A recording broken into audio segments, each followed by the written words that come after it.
Hello, everyone, and welcome to Refill with PreachSista. I'm Michelle Lloyd Page. I am your host, and I'm so glad to have with me today someone who's we've been in each other's orbits for a while through PreachSista. When I used to run around through Louisville visiting my mom and everything. So I am just so glad that we have with us a very special guest. This is La'Shnda Fletcher. And I just want to show you because she has such a beautiful profile picture, and I forgot to put it up because I was trying to remember to start the broadcast, which I did. But here we go. So this is the regular show that this is what you were going to see. And then this, because I'm so proud of the transition, this is what we have. And I just want to let you know that LaShonda has just been doing some great work. She is a licensed therapist. She is the founder of Revelation Counseling Center down in Louisville. And not only that, I just want to say, you know what? Let me pull her up so that you can actually see both of us. You can see her as I'm talking. But one of the things, this is all live, and I'm getting better at this. But what one of the things that I so appreciate about you is that you are a professional marriage therapist. You are a professional family therapist. You post such affirming pictures of your family life, and it's like, yes, not only is she talking about this is how you can improve your marriage, but you're also showing it in pictures as well, that it's really possible. And I think sometimes people don't have a good image. I mean, you can hear the talk, and maybe you're only getting your information from television or sitcoms, and rom-coms are not reality. But Yeah. you demonstrate what real love looks like, and I so appreciate that. But I'm going down this rabbit trail, so let me pull myself back. And so could you just introduce yourself just a little bit to us? So, like you said, I'm a licensed marriage and family therapist. I co-pastor New Revelation Church alongside, my husband. We also have two boys, Carl Jr. and Zion, and then we also have Ella. So we have three kids, and I think that pretty much sums it up. I'm actually at Louisville Seminary right now too, working on my doctoral degree. Wow. And so, yeah. So is your doctoral degree in counseling? It is in pastoral counseling and care. That's what it's in. Yeah. So it's a DMin. Mm-hmm. Oh, wow. So that's a combination. Now, you are, not only are you a licensed marriage therapist, but you are also an award-winning Yeah. licensed marriage therapist. You are one Yeah. of the best marriage Yeah. counselors in Louisville. And this has been 3 years in a row. So Yeah. can you tell us how did you get into marriage counseling? What brought you in that way? So I had originally wanted to do couples books. And Okay. so I did not want to do couples books without looking at other people's relationships outside of just my own relationship. So I decided that I was going to go to school for marriage and family therapy. And so then in the process of that, of course, having a church, we were also dealing with people that was coming in that might have mental health issues and might have addiction. So they were kind of more of the driving force, as well as wanting to help the community, wanting to also help the members of our church who might be dealing with mental health issues and addiction. I wanted to make sure that I was fully prepared and able to help them with whatever situations they were facing and going through too. So, Okay. yeah. Oh, I love that. So it's not just you being a person who's wise and has some good Yeah. insights, right? So there's probably something natural about you, but you didn't want to just go on intuition and natural, but you also wanted to be certified and able to in order to do this. And I so Yeah. appreciate that because um, there we can be gifted, we can be called to do these kinds of things, but some education will go a long way. Yeah, right. And there is And what I appreciate is that you are such a strong woman of faith, right? You are co-pastoring with your husband. And so you're standing on the word. You have this strong faith, but yet also going to school. Yeah. And too many times in the past, I've heard people say, well, you don't need to go to school if you have a good connection with God. And I think that we need to have a good connection with God, and if we are able to go to school just to just to complement that, Yeah. um, Yeah. because truly wisdom from God is what will carry us. But that learning from research and just seeing what the science is behind it is just makes us doubly deadly. And it's really funny because when I went to get my master's degree, I have a master's in religion, a master's in marriage and family therapy, and a certificate in Black church studies. And a lot of my pastoral friends would question why I'm going to school. And I Mm, personally also felt like that when it came to the master's in religion, I personally felt like that if God gave me this call, I wanted to make sure that I was equipped to live out that call. And I'm not saying that a person's not equipped if they don't go to school, but I knew mhm. that personally for myself. You understand what I'm saying? Yeah, yeah, Wanted to make sure that I was equipped to get up here and and deliver, the word of God, and make sure that I knew that Bible very well, and I could also look at it from all aspects. And so that was just very important to me. You take somebody like my husband; he did not go to theology school, but my husband was also considered a church boy, so he went to school, he okay, went to church every day, and so he's been yeah, teaching Bible study ever since he was a teenager all the yeah. way up to now. So I mean, his knowledge was way greater than what my knowledge was. So Yeah, and we can be self-taught, but going to school and just knowing a little bit more, because mhm. we only see through our own eyes, and Yeah, we're sometimes limited in our understanding by what we have experienced or what we think we know. But once when we go to school and can figure out, we don't have to be afraid of what the professors are teaching or what a school is teaching, because we're still relying on God for interpretation. But just having that extra oh yeah, understanding is helpful. So thank you for demonstrating yeah. that.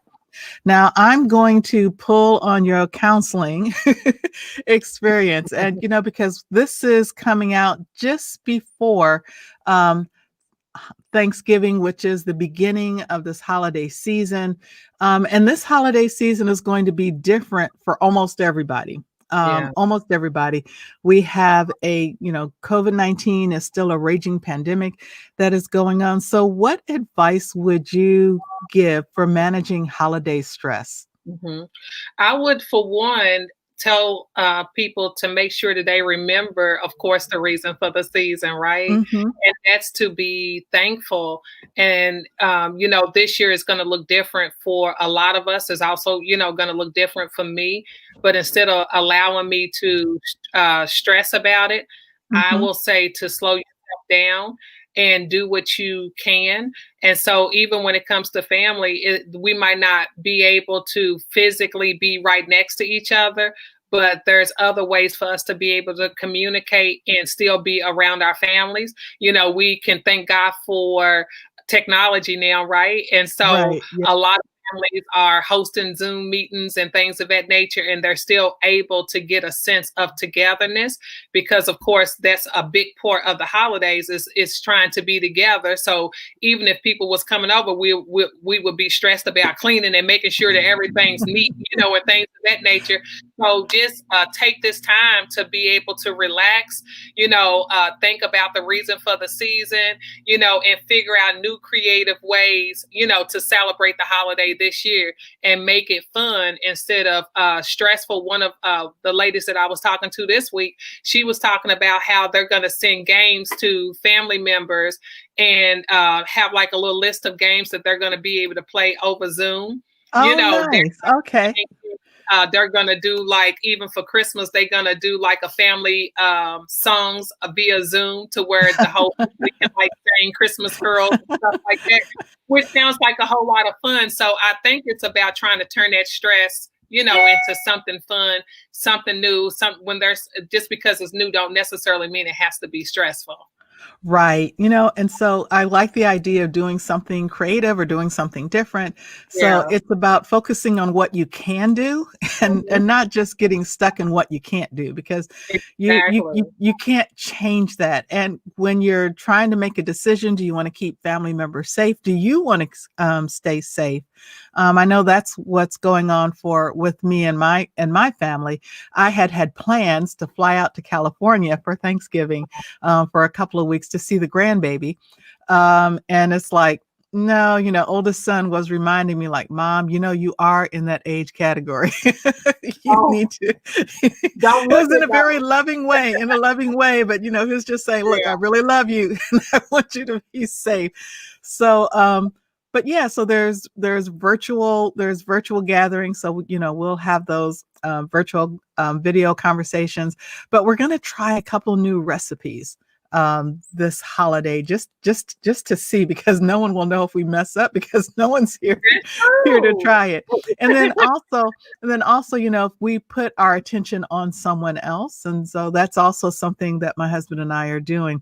There's some family friends that, they're just going through some things right now, just some changing dynamics in their families. So we're still going to make Thanksgiving dinner, but then we're going to box it up and we're going to deliver it. We're not going to stay. We're not going to talk. We're going to call them while we're on the way and say, look, open the door. Here it is. See ya, and turn around and go home. So I think sometimes if we put our attention on someone else, and, being able to help someone else, it will also help with the stress in that way. So yeah, so this is a time to not just be so introspective, woe is me, but really look at, what can you do? What can you do for someone else? But I think it's also important to be real and honest about how you are feeling, to do that self-check. And if you are feeling extra lonely or hurting or sad because things aren't the same, but making sure to reach out to someone, whether it's reaching out to a professional or reaching out to a friend, but just reaching out. I think that's also an important message too. Yeah. One of the things that I had seen online, and I thought was great, was if you do feel like you have to have a pity party, set your timer and give yourself, 30 minutes, 45 minutes, or even an hour. If you feel like you need to cry, if you feel like you need to have a pity party, but then make an agreement with yourself that once that timer go off, you understand what I'm saying? That you're going to put your big girl pants on and you're going to go on with the rest of your day and you're going to enjoy it. Yes. I like that idea. So many things for. Like that's what Thanksgiving is all about. And if we can focus on those things, because with the COVID, there's so many people who have lost their life due to COVID-19 this year. We got the whole Black Lives Matter movement that took place this year, and there's people that have been protesting and marching because somebody have lost their life, and so it's so many things for us to be thankful for. We have family members that beat COVID-19. So when we think about those things, it also gives us a reason to be able to rejoice and to be able to be happy, even if we can't necessarily physically touch them right now. Yeah, that is so good. Just remembering there are things that we can be thankful for, even for the next breath, right? Because nothing is promised and nothing is owed to us. So you are a wise woman, which is why we are having you on the show. So, with all the advice, you give, and, managing your home, working at church, going to school, running a counseling center. I get tired thinking about it. But what fills you up? You pour out a lot, you give a lot, but what fills you up? I would, of course, have to say God, right? Reading scriptures. I love to listen to podcasts. uplifting podcasts. I like motivational speakers. I listen to a lot of motivational speakers. I love to Tour Roberts. I listen to his Sunday services on podcasts. I love Miles Monroe because, he preaches, but his books are absolutely amazing. Mm-hmm. So I read his books. Some of his books I've read multiple times. So reading. I also do meditations, Okay. and so I don't do those as often as I probably should anymore, but sometimes just laying in the bed with everything off and just listening to, just the sound, of nature or whatever, and just kind of centering myself and not thinking about anything else, helps a whole lot. And of course, just, Carl and the kids, once I had lost my mother, I kind of have a whole new perspective on the way that I see family and the way that I see life. Okay. And so a lot of times refill come in just playing a couple of games of Uno or with the kids. Oh, yeah. Well, I think that that's important, right? Those things that fill us up, those things that give us joy, but they can be big things like a trip away, or it can just be the little things to remind us what we do have, right? Things that fill us up don't have to cost a whole lot of money. It could just be playing Uno with your kids, right? Oh, yeah. We were playing Uno last night. The whole family. This is a family affair. So we always are playing Uno, and we're always playing Jenga, the giant Jenga, Oh, the giant we have one. like 3 of those. Oh, wow. Oh, yeah. Oh, wow. So that usually it's hilarious in this house. Okay. So those things like really, they really do make me feel really good and just a lot of rest. If I can get that rest in, then usually I'm okay. Okay, that's awesome. That's awesome. Yeah. So with these things that fill you up, even these little things, and even being a person that is filled with faith, have you ever hit a brick wall, or have you ever experienced burnout or a passion fatigue? And how did you know you had hit that wall?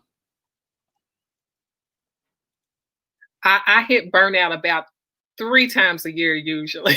I do. I burn out a lot because I'm always pouring out, and I did not know how to say no.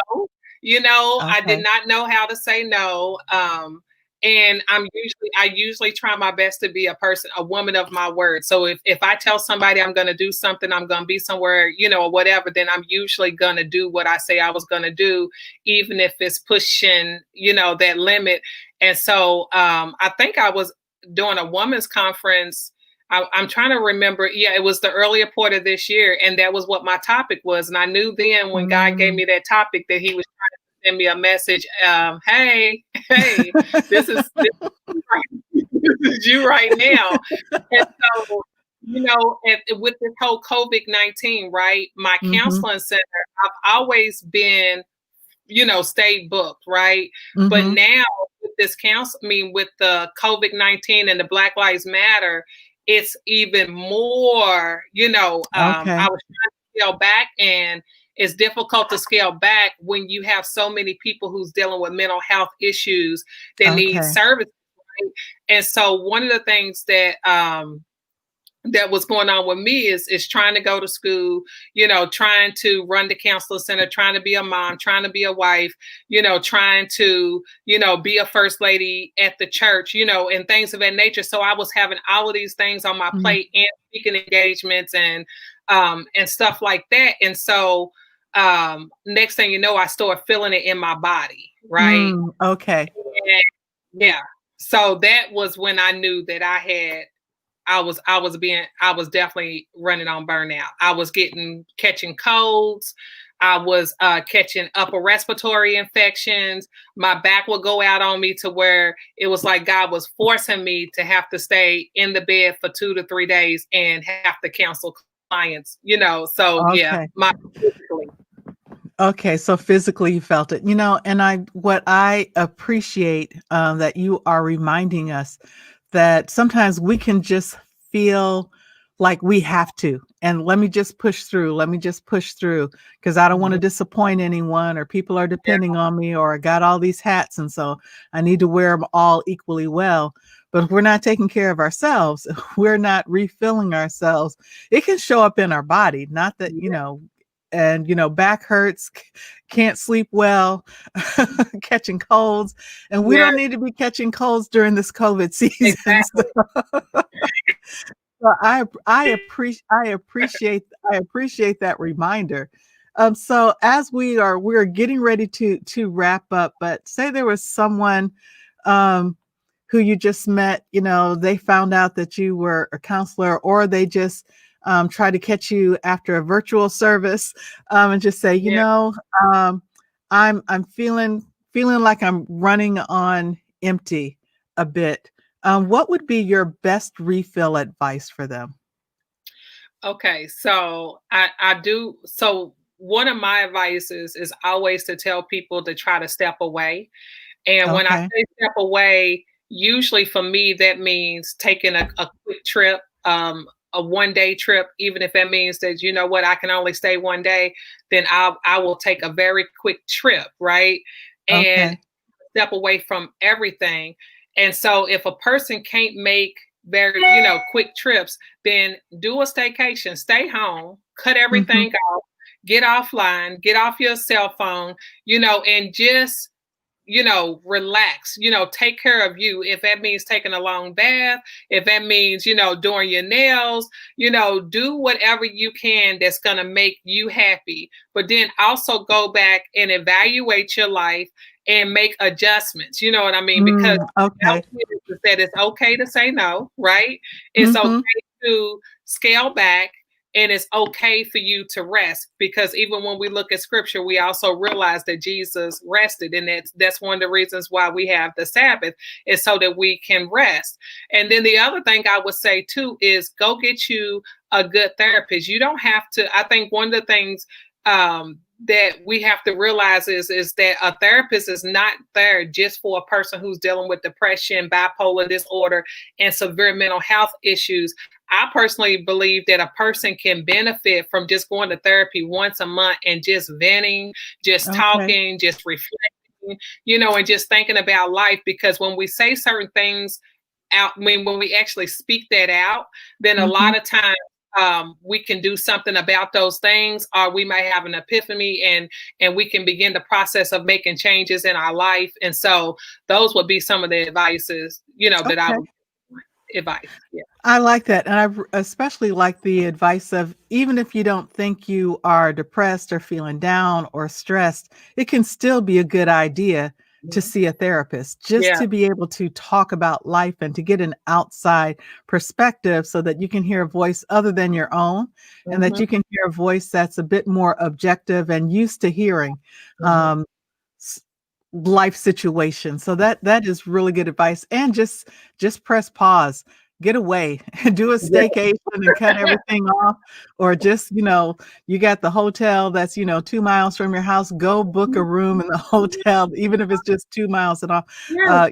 away. Just a change of view, a change of scenery Mhm. can do wonders for you. And even just rearranging the space that we have, right? I know Okay. when I was little, my mother, we would come home from school and my mother been and transformed the whole living room. And I'm like, doing? I just got tired of looking at the same old thing. And so, like in one of my books, it's called The Same Old Picture. And it's like sometimes things become mundane and we just are constantly seeing the same thing. And it's like sometimes we feel better when we just switch our space around, maybe brighten Mm. walls, things of that nature, and just kind of have a different feel to our room and to our space, just to kind of brighten things up a little bit. I go buy a plant. Yeah. Oh, that's great idea. I think I'm gonna be changing something today. Oh, well, LaShonda, thank you so much for being our guest today. Yeah. Refill with Preachers is all about how do we refill ourselves up so that we get to the point of overflow so that we can pour into other people. And you have certainly given us some insights and some advice about, okay, how to fill ourselves up so that we can pour into other people, as well as how to recognize some of the bodily symptoms that might be going on, which tells us, yeah, it's time for a refill. So I want to thank you so very much for being with us today. And for those of you who are in the Louisville area and listening to this and say, I need to talk to someone, I really want to encourage you to reach out to Revelation Counseling Center and make an appointment to see LaShonda because she's award-winning and she's good. Thank you. One of the top 3 in Louisville. So thank you so very much. And for everyone else, as we are getting ready to end our time together, let's do it this way. This way I can make sure it's working right. I just want to remind you that there are multiple ways that you can reach out to us here at PreachSista. There is always the website. We're on Facebook, YouTube, and Instagram. And we're getting a little bit more consistent with Instagram. So if you're saying, hey, I haven't seen anything lately, just check in. We're working on it. But there's multiple ways to get in touch with us. Also want to remind you that our November Refill Challenge is about gratitude, cultivating gratitude. And on our website as well as on our Facebook page, you can download this free Autumn Gratitude. It's a 30-day challenge to cultivate gratitude. It's meant for the month of November, but you can actually do it anytime. And so it's just a way to remind us that there are multiple things that we can give thanks for, maybe even some things that we have forgotten that we can give thanks for. And then finally, our refill affirmation of the month is that I choose happiness. We can choose how we're feeling. And when we have a choice, maybe this month we can just choose happiness. And then finally, refill with PreachSista. It's replenishing conversation so that we're filling up until we overflow. Our next episode is going to be December 5th. And as we are working on that presentation, just stay tuned for the time. I think it's going to be 1:00, but we'll double check the time that's going to come out. But thank you so much for being with us today. And we'll see you every first and third Saturday of the month. This is Michelle Lloyd Page for Refill with PreachSista.